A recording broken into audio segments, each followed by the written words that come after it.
آج انشاءاللہ جمعہ والے دن خصوصاً ہم نماز کے مسائل ذکر کرتے ہیں۔ بہت سے لوگ اپنی نمازوں کی قضا ادا کرنا چاہتے ہیں، قضا نمازوں کا طریقہ پوچھتے ہیں، تو مختصر انداز میں آج قضا نمازوں کا طریقہ پیش کیا جائے گا۔ اللہ تعالیٰ کی بارگاہ میں دعا ہے اللہ تعالیٰ ہمیں اپنی عبادت کی لذت، اس کا شوق نصیب فرمائے۔ جو ہم پہ اللہ نے اپنا حکم فرض کیا ہے اس کو اپنی زندگی کے اندر نبھانے کی توفیق نصیب فرمائے۔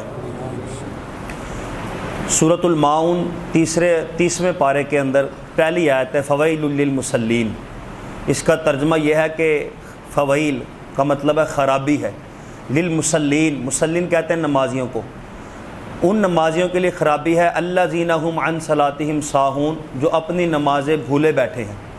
حضرت سعد بن ابی وقاص رضی اللہ تعالیٰ نبی پاک صلی اللہ تعالی علیہ وسلم سے عرض کی یا رسول اللہ یہ آیتوں کا کیا مطلب ہے جو نمازوں سے بھولے بیٹھے ہیں؟ حضور نے فرمایا اس سے مراد وہ نمازی ہیں جو اپنی نماز کے اندر سستی کرتے ہیں، نمازیں قضا کر کے پڑھتے ہیں۔ امجد علی اعظمی رحمۃ اللہ علیہ بہار شریعت کے مصنف، آپ فرماتے ویل، ویل کا مطلب تو یہ ہے کہ خرابی، لیکن ویل جہنم کی ایک وادی بھی ہے، اتنی خوفناک گہری بستی ہے جہنم کے اندر کہ جہنم خود روزانہ اس کی خوفناک، اس کی گھبراہٹ کی وجہ سے جہنم خود 70 مرتبہ کانپتا ہے، جہنم 70 مرتبہ ڈرتا ہے اس اپنی وادی سے خود، اتنی خوفناک یہ گہری وادی ہے۔ امام ذہبی فرماتے ہیں کہ یہ اتنی گرم وادی ہے کہ اس کے اندر اگر پہاڑ ڈالے جائیں وہ بھی سیکنڈوں کے اندر پگھل جائیں، اس کے اندر ان کو پھینکا جائے گا جو اپنی نمازیں جان بوجھ کے قضا کرتے ہیں۔ فجر کی نماز پڑھی جان بوجھ کے سوئے رہے، پھر اٹھ کے جس وقت آنکھ کھلی پھر پڑھ لی، کبھی ظہر کی آگے پڑھ لی کبھی پیچھے پڑھ لی، یہ تو ان کا عذاب ہے۔ ان کے لیے قرآن و حدیث کے اندر وعیدیں نازل کی ہیں جو نمازوں کے اندر سستی کرتے ہیں، جو سرے سے نماز ہی نہیں پڑھتے، ان کا انجام کیسا ہوگا؟ تو غور کرنا چاہیے۔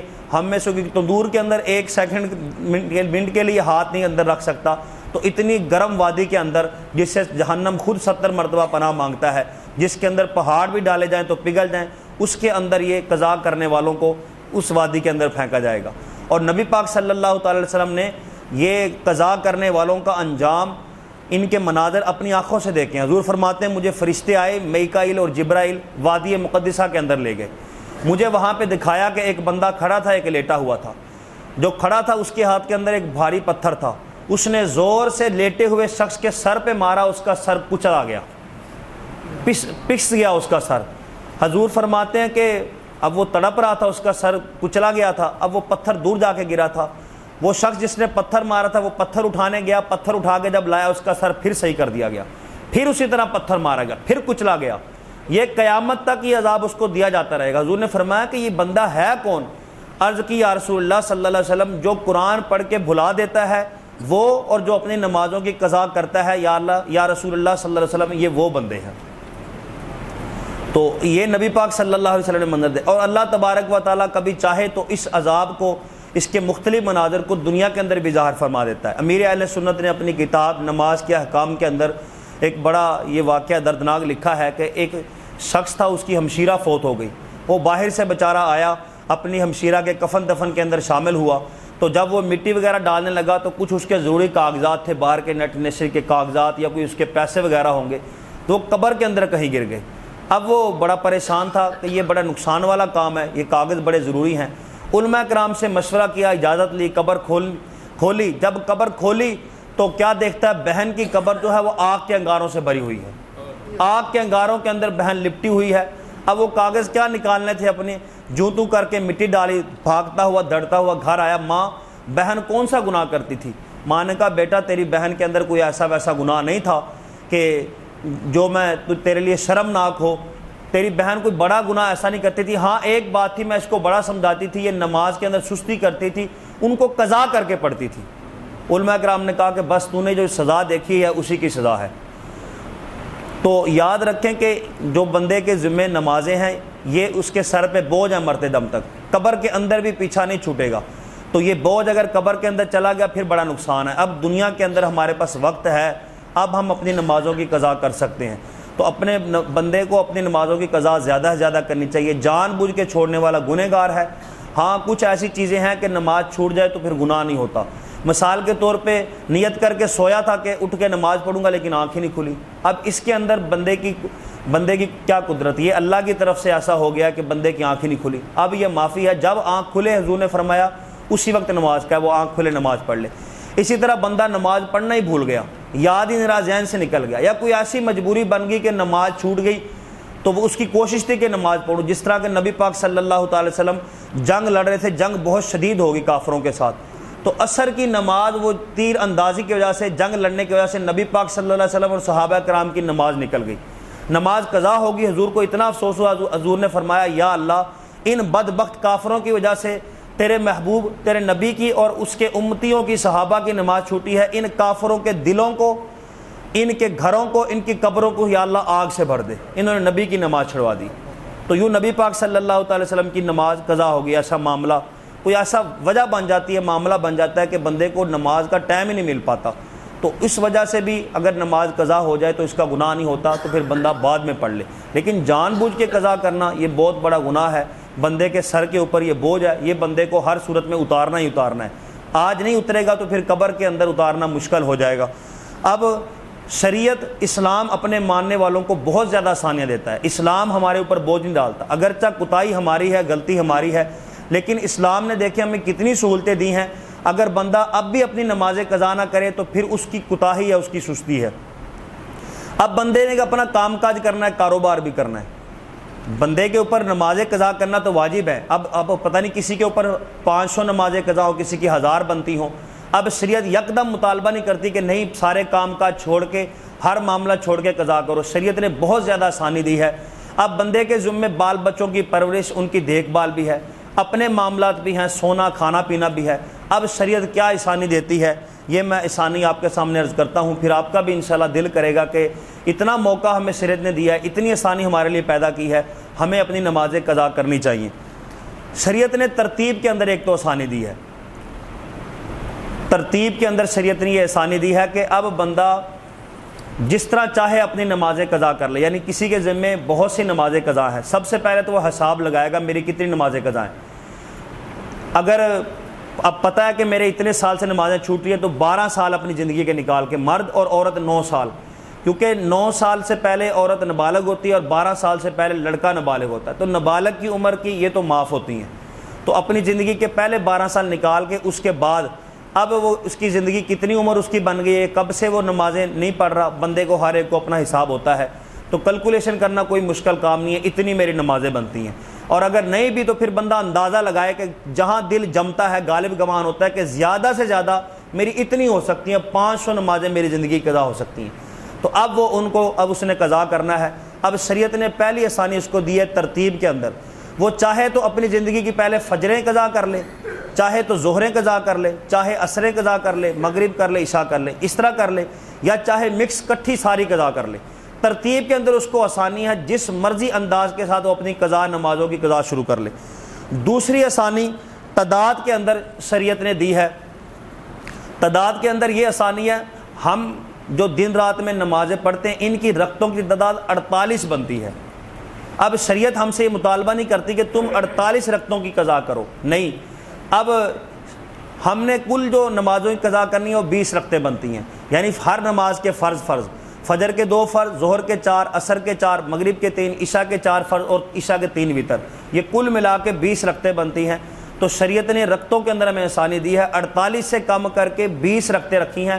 ہم نے جو اپنی رکعتوں کی قضا کرنی ہے وہ 20 رکعتوں کی کرنی ہے.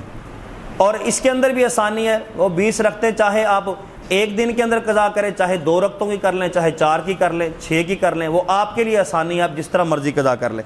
اسی طرح شریعت نے وقت کے اندر آسانی رکھی ہے. ہر نماز کا ایک وقت مقرر ہے، اسی کے اندر پڑھی جا سکتی ہے. لیکن جو ہماری نمازیں چھوٹ گئی ہیں 3 وقت نکال کے، جو زوال کا وقت ہوتا ہے آدھا پونا گھنٹہ یہ وقت، سورج نکلتے وقت 20 منٹ، سورج غروب جب ہو رہا ہوتا ہے وہ 20 منٹ، یہ 3 ٹائم نکال کے، غروب کا وقت، سورج طلوع کا وقت اور زوال کا وقت، سارے دن میں جب چاہیں جون سی مرضی نماز چاہے قضا کر لیں. یعنی زور کی نماز آپ پڑھنے ہیں، اب لازمی نہیں ہے کہ زور ہی کی قضا کر سکتے ہیں. زور کے ٹائم کے اندر آپ عشاء کی نماز کی قضا کر لیں، آپ فجر کی قضا کر لیں، عصر کی پڑھنا چاہتے ہیں عصر کی قضا کر لیں. شریعت نے وقت کے اندر آسانی دی ہے، سارا دن میں جب چاہیں آپ قضا کر لیں، جون سی مرضی چاہیں قضا کر لیں. اب سنتے پڑھی ہیں، بیچ میں وقفہ بھی جماعت کھڑی ہونے والی 10 منٹ پڑھیں، 10 منٹوں میں قضا پڑھ لیں، نماز کے بعد پڑھ لیں، اذان سے پہلے پڑھ لیں، جس مرضی انداز کے اندر اپنی نمازوں کی قضا کریں گے۔ شریعت نے آپ کے لیے کھلا وقت رکھا ہے۔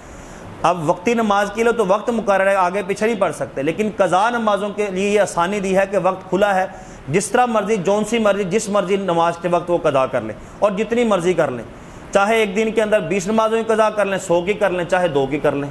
تو یہ شریعت نے اتنی آسانیاں دی ہیں۔ پھر شریعت نے ایک آسانی یہ دی ہے کہ رکعتوں کے اندر ایک تو یہ آسانی ہے کہ 48 سے 20 رکعتوں کی قضا کرنی ہے۔ پھر پڑھنے کے انداز کے اندر شریعت نے آسانی دی ہے، یعنی ہم جو نماز پڑھتے ہیں شریعت نے اس کے اندر تخفیف کر دی ہے تاکہ بندہ اپنی زیادہ سے زیادہ نمازوں کی قضا کر سکے۔ مثال کے طور پہ جب ہم نے فرضوں کی نماز کی نیت باندھنی ہے، پہلی 2 رکعتوں کے اندر تو الحمدللہ سورت پڑھنی ہے، دوسری 2 رکعتوں کے اندر الحمدللہ بندہ نہ پڑھے، 3 مرتبہ سبحان اللہ کہہ لے، صرف 3 مرتبہ سبحان اللہ۔ ایک تو یہ آسانی ہے، یعنی وقت بچے گا، الحمدللہ پڑھنے میں تھوڑا ٹائم لگے گا، 3 مرتبہ سبحان اللہ سبحان اللہ سبحان اللہ آخری 2 رکعتوں کے اندر۔ پہلی 2 رکعتوں کے اندر الحمدللہ سورت پڑھنی ہے، دوسری 2 رکعتوں کے اندر الحمدللہ کے بجائے یہ کہہ لے۔ اور اسی طرح جب رکوع اور سجدے میں جائے تو 3 مرتبہ تسبیحیں کہنی ہوتی ہے، سبحان ربی العظیم، سجدے کے اندر سبحان ربی الاعلیٰ۔ شریعت نے یہ آسانی دی ہے کہ ایک ایک تسبیح کہہ لے۔ اتحیات میں بیٹھنا، درود پاک ربی جلنی، شریعت نے وہ بھی معاف کی ہے۔ تو تشہد پڑھنے کے بعد اللہم صلی علی محمد و آلہ، یعنی نبی پاک اور حضور پاک کی آل پہ بس یہ درود پڑھ دے، 2 لفظ کہہ دے، اللہم صلی علی محمد و آلہ کہہ کے سلام پھیر دے، درود پاک بھی معاف ہے، ربی جلنی بھی معاف ہے۔ شریعت نے یہ آسانی دیا ہے۔ وطروں کی تیسری رکعت کے اندر دعائے قنوت پڑھتے ہیں، دعائے قنوت وہ 8-10 لائنوں کی دعا ہے، وہ نہ پڑھے، جہاں 2 منٹ لگتے ہیں ربک فلی ربک فلی ربک فلی، 3 سیکنڈ کے اندر یہ کہہ دے، دعائے قنوت کی جگہ ربک فلی 3 مرتبہ کہہ لے۔ اب یعنی شریعت ہمارا وقت بچا رہی ہے تاکہ یہ بندہ اپنے اوپر سے جو بوجھ اتار رہا ہے وہ اتنی دیر کے اندر جو 2 نمازیں پڑھتا ہے وہ اتنی دیر میں 4 پڑھ سکے۔ شریعت نے نماز کے اندر بھی ہمیں آسانی دے دی ہے، پڑھنے کے انداز کے اندر، تو یہ علماء کرام نے آسانی رکھی ہے۔ تو یہ اسی طرح نمازوں کی جگہ کے اندر بھی آسانی رکھی ہے شریعت نے۔ مثال کے طور پہ ہم نماز پڑھنے آتے ہیں وقتی نماز، تو اس کے اندر جو ہم رکعتیں ادا کرتے ہیں، بعض سنتے ہوتی ہیں، بعض نوافل ہوتے ہیں، نوافلوں کی تعداد تقریباً 8 ہے۔ اسی طرح سنتوں جو ہم سنتے پڑھتے ہیں پہلے یا بعد میں نمازوں کے اندر، ان کی تعداد 20 ہے۔ تو اب شریعت نے ہمیں ایک اور آسانی دی ہے کہ جو تم اپنی وقتی نماز پڑھتے ہو، یہ جو نوافل 8 رکھے ہیں، بعد نمازوں کے اندر جو نوافل ہے، مثال کے طور پہ زور کے بعد 2 نفل ہے، مغرب کے بعد 2 نفل ہے، عشاء کی نماز کے فرضوں کے بعد 4 نفل ہیں، تو یہ کل ملا کے 8 نفل ہوتے ہیں۔ 8 نفلوں کی جگہ پہ تم اپنی قضا نمازیں پڑھ لو۔ اسی طرح 20 سنتے ہیں، ان میں سے 12 سنتے تو موقدہ ہیں، وہ تو پڑھنی پڑھنی ہیں، 8 سنتے غیر موقدہ ہیں۔ تو یہ جو 8 سنتے غیر موقدہ ہیں، عصر کی پہلی 4 اور عشاء کی پہلی 4، شریعت ہمیں یہ بھی آسانی دیتی ہے، علماء کرام نے لکھا ہے کہ اگر کسی کے ذمے قضا نمازیں ہیں، وہ سنت غیر موقدہ کی جگہ اپنی قضا نمازیں پڑھ لے۔ اگر پڑھ سکتا ہے تو دونوں بہتر ہے، نوافل بھی پڑھے، سنتے بھی پڑھے۔ اگر نہیں تو وہ سمجھتا ہے کہ اتنا ٹائم نہیں ہے، تو پھر وہ 4 رکھتے ہیں، عصر کی پہلی اور عشاء کی پہلی 4 رکھتے ہیں جو سنت غیر موقدہ ہیں، ان کی جگہ اپنی قضا پڑھے، یہ بہتر ہے۔ وہ تو غیر موقدہ نہیں پڑھے گا تو گناہ نہیں ہوگا، لیکن یہ جو قضا نہیں ادا کرے گا اس کا گناہ ہے۔ تو وہ ان 8 رکعتوں کی جگہ وہ بھی قضا کر لیں۔ جو نوافل ہیں، جتنے نوافل آتے ہیں نمازوں کے اندر، یہ 8 بنتے ہیں، ان 8 کی 8 اور 8 16، یہ 16 رکعتیں جو ہم پڑھتے ہیں وقتی نمازوں کے اندر، ان 16 رکعتوں کی جگہ بندہ اپنی 16 رکعتوں کی نماز روزانہ بھی قضا کرے تو کتنا بوجھ کم ہو جاتا ہے، کتنی نمازیں ہماری ادا ہو سکتی ہیں۔ تو ہم اب اللہ تعالیٰ نے توفیق دی ہے، 5 وقت کی نماز پڑھنے آتے ہیں، تو ساتھ ساتھ یہ ارادہ بھی بنائیں کہ پچھلی نمازوں کی قضا کرنی ہے۔ صرف توبہ کرنے سے معافی نہیں ملے گی، جو اللہ کا قرض ہے اس کو ساتھ قرض کو ادا بھی کرنا ہے۔ جس طرح مثال کے طور پہ ایک بندے نے کسی کے پیسے مار لیے، اب کہ یا اللہ میں معافی مانگتا ہوں جو مجھ سے گناہ ہو گیا، نہیں، تو معافی تو تب ہی ملے گی جو اس کے پیسے چھینے ہیں، اس کے پیسے مارے ہیں، اس کا حق ادا کرے گا تو پھر معافی ملے گی۔ اسی طرح اگر کوئی بندہ نمازیں چھوڑ گیا، یا اللہ میں معافی مانگتا ہوں، تو اللہ تعالیٰ کا جو حق ہے وہ ادا کرے گا پہلے تو پھر معافی ملے گی۔ تو ساتھ توبہ بھی ضروری ہے اور ساتھ نمازوں کی قضا بھی ضروری ہے جو اس کے ذمہ رہ گئی ہیں۔ اب نیت کرنے کا طریقہ پوچھتے ہیں، کیا طریقہ ہے؟ تو بڑا آسان طریقہ ہے، جو بھی نماز آپ نے قضا پڑھنی ہے تو اس نماز کے وقت نیت کرنی ہے۔ مثال کے طور پہ فجر کی، یا اللہ میں اپنی پہلی فجر ادا کرتا ہوں جو قضا ہوئی، یہ پہلی کا لفظ بولنا، یا آخری کا، یا اللہ میں اپنی آخری فجر ادا کرتا ہوں جو مجھ سے قضا ہوئی۔ ہر وقت جب بھی فجر پڑھنی ہے آپ نے، جب بھی ظہر پڑھنی ہے، نماز کے ساتھ پہلی یا آخری کا نام لینا ہے۔ یا اللہ میں اپنی پہلی فلاں نماز ادا کرتا ہوں جو مجھ سے قضا، یا اللہ اپنی فلاں آخری نماز جو مجھ سے قضا ہے وہ ادا کرتا ہوں۔ کیونکہ نمازیں یوں ترتیب کے ساتھ سمجھے، جس طرح کتابیں لگی ہوتی ہیں اوپر نیچے ایک دوسرے کے، تو یوں ترتیب کے ساتھ ہمارے اوپر قضا نمازوں کا بوجھ ہے۔ اب جب اوپر سے اتاریں گے ایک، تو جو آگے والی دوسرے نمبر والی ہے وہ پہلے نمبر والی ہو جائے گی، جب اس دوسرے نمبر والی کو اتاریں گے تو تیسرے نمبر والی پہلے نمبر والی ہو جائے گی، یا اسی طرح نیچے سے جب ایک نکالیں تو جو سب سے اینڈ والی ہے وہ آخری ہو جائے گی، پھر جب کوئی نیچے سے نکالیں تو پھر وہ اگلی جو آئے گی وہ اینڈ والی ہو جائے گی۔ تو اس لیے جب بھی نیت کرنی ہے پہلی یا آخری کا لفظ بیچ میں بولنا ہے، وہ آپ کی مرضی ہے، پہلی بولنا ہے یا آخری بولنا ہے، یعنی اوپر سے اترنا شروع ہو جائے گی قضا یا نیچے سے اترنا شروع ہو جائیں گی، تو یوں ایک طرف سے آپ کے بوجھ ختم ہونا شروع ہو جائے گا۔ تو یہ نیت کرنی ہے، یا اللہ عز و جل میں اپنی فلاں پہلی نماز یا فلاں آخری نماز قضا کرتا ہوں جو ادا کرتا ہوں جو مجھ سے قضا ہوئی، تو اللہ اکبر کیا کہ نیت باندھ لینی ہے۔ واقعی طریقہ اور آسانی آپ کو بتا دی۔ آج جمعۃ الوداع والے دن ایک بہت بڑی بدعت ہے جو لوگوں نے اپنائی ہوئی ہے۔ لوگ یہ کرتے ہیں کہ آج قضائے عمری پڑھی جاتی ہے۔ اب علماء کرام نے تو ایک طریقہ یہ بتایا، کتابوں کے اندر لکھا ہے قضائے عمری کا، اس کا مقصد کچھ اور تھا لیکن لوگوں نے مقصد کچھ اور بنا لیا ہے۔ قضائے عمری کی چند رکعتیں پڑھتے ہیں، ظہر کے بعد عصر سے پہلے پڑھنی ہوتی ہیں، اور سمجھتے ہیں ہماری زندگی کی جتنی نمازیں قضا ہیں وہ ساری معاف ہوگی۔ اس طرح کس طرح ہو سکتا ہے کہ بندہ ایک دن 4 رکعتیں پڑھے یا 8 یا 12 رکعتیں پڑھے، اس کی ساری زندگی کی اس کی 1000 نمازیں رہتی ہیں وہ ساری ادا ہو جائے؟ یہ بدعت مذمومہ ہے۔ علماء کرام نے اس کو بدعت لکھا ہے کہ اس طرح یہ انداز یہ بہت غلط ہے اور یہ باطل اور مردود طریقہ ہے۔ وہ شخص گنہگار رہے گا، قضائے عمری اس طرح ادا نہیں ہوتی۔ ہاں علماء کرام نے یہ لکھا ہے کہ جب رمضان المبارک کا آخری جمعہ ہے، جمعۃ الوداع، ظہر کی نماز کے بعد عصر سے پہلے 12 رکعتیں اس طرح پڑھے کہ ہر رکعت کے اندر 2 کر کے یہ رکعتیں پڑھنی ہیں، 12 رکعتیں، ہر رکعت کے اندر الحمدللہ کے بعد 1 مرتبہ آیت الکرسی، 3 مرتبہ قل ھو اللہ، 1 مرتبہ سورۃ فلق اور 1 مرتبہ سورۃ ناس۔ اگر یہ صورتیں نہیں آتی تو کوئی بھی صورت پڑھ لے، تو یوں 12 رکعتیں 2 کر کے بندہ پڑھ لے، اس کے بعد دعا مانگے تو جو اس کے ذمے قضا نمازوں کا گناہ تھا اللہ اپنے فضل سے وہ گناہ معاف فرما دے گا۔ نمازیں معاف نہیں ہوں گی، نمازیں ادا کرنے سے، قضا پڑھنے سے ہی ادا ہوں گی۔ تو لوگوں نے یہ سمجھا کہ نمازیں معاف ہو جاتی ہیں، یہ بڑا باطل و مردود طریقہ علماء کرام نے یہ کہا کہ لوگوں نے یہ ذہن بنا لیا کہ وہ ایک دن کے اندر آخری جمعہ جب رمضان کا آتا ہے پڑھ کے قضائے عمری ساری پچھلی معاف۔ پچھلی نمازوں کی قضا معاف نہیں ہوتی، ہاں جب قضائیں پڑھیں گے البتہ گناہ تو ذمہ رہ گیا نا، وہ گناہ اللہ اپنے فضل سے اس قضائے عمری پڑھنے کی برکت سے گناہ معاف کر دیتا ہے۔ تو اپنے ذمے سے بھی قرض اتاریں، اور اپنے پیارے جو فوت شدگان ہیں جو قبروں کے اندر چلے گئے ہیں، اب آپ نے عذابات سنے کہ قبر کے اندر کس طرح عذاب ہوتا ہے، نبی پاک صلی اللہ علیہ وسلم نے کیا مناظر دیکھے، ان کے اوپر بھی بوجھ موجود ہے۔ اگر وہ کوتاہی کر گئے ہیں، سستی کر گئے ہیں، وہ نماز نہیں پڑھتے تھے، یا آخری عمر کے اندر بیمار ہوئے، مہینہ 2 مہینہ 3 مہینہ ان کی نمازیں چھوٹ گئی ہیں، ان کا حساب لگا کے ان کی نمازوں کا قضا کا طریقہ یہ ہے کہ اب بندہ کسی کی نماز نہیں پڑھ سکتا، ہر بندے کے ذمے اپنی نماز قضا ہے۔ اب ان کی نمازیں تو نہیں ہم پڑھ سکتے، لیکن فدیہ شریعت نے مقرر کیا ہے، ایک نماز کا اتنا فدیہ بنتا ہے جتنا ایک بندے کا فطرانہ بنتا ہے۔ ایک نماز کا فدیہ فوت شدگان کے نام پہ جس کو ہم فطرانہ دے سکتے ہیں اس کو نماز کا فدیہ دے سکتے ہیں۔ تو یعنی کہ کل 6 نمازیں بنتی ہیں، فجر، ظہر، عصر، مغرب، عشاء اور وتر، تو یہ 6 فطرانے بنتے ہیں ایک دن کے۔ تو اب حساب لگا لے بندہ، اب اگر بندہ حساب لگائے جو میرا فوت شدگان پیارے اس دنیا سے چلے گئے ہیں ان کی نمازیں اتنی مثلا 500 بنتی ہیں، اب فطرانہ حساب لگائے تو بہت زیادہ، یہ تو لاکھوں روپے کے اندر چلا جائے گا۔ اب ہر بندہ تو یہ حیثیت نہیں رکھتا کہ لاکھوں روپے دے لے۔ اب علماء کرام نے اس کا ایک ہیلہ بھی رکھا ہے، اب بندہ اپنا ایک ذہن بنا لے کہ میں نے اپنی ماں جو چلی گئی ہے نماز نہیں پڑھتی تھی، والد چلا گیا نماز نہیں پڑھتا تھا، بھائی چلا گیا نماز نہیں پڑھتا تھا، اس کا میں نے فدیہ دینا ہے، تو ایک نماز کا فدیہ ایک بندے کا فطرانہ بنتا ہے۔